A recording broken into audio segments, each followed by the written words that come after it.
পুরুষের ধ্বংসের কারণ যদি হয় 3টা, তাহলে নারীর ধ্বংসের কারণ 10টা।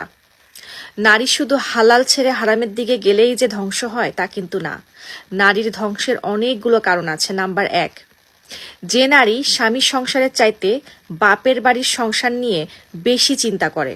নাম্বার 2, যে নারী তার নিজের মায়ের কুপরামর্শে স্বামীকে ছোট করে, অপমান করে, হেয় করে।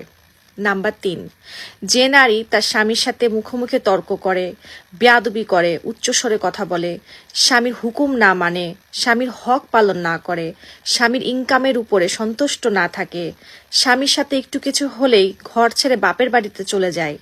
সবচাইতে গুরুত্বপূর্ণ নাম্বার 4, নারী শুধু পরপুরুষের সাথে শারীরিক সম্পর্কে জড়াইলে যে শুধু জিনা হয় তা কিন্তু না, আরও অনেক কারণে জিনা হয়।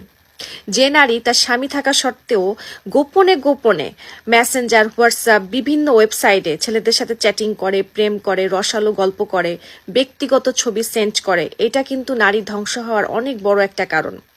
স্বামী বাসায় আসলে ছেলেদের সাথে চ্যাটিং করা সবকিছু ডিলিট করে, স্বামী বাসায় আসলে মোবাইলটা হাইড করে রাখে, এটা কিন্তু স্বামীর সাথে অনেক বড় একটা চিটিং। আর এই সবগুলি কারণ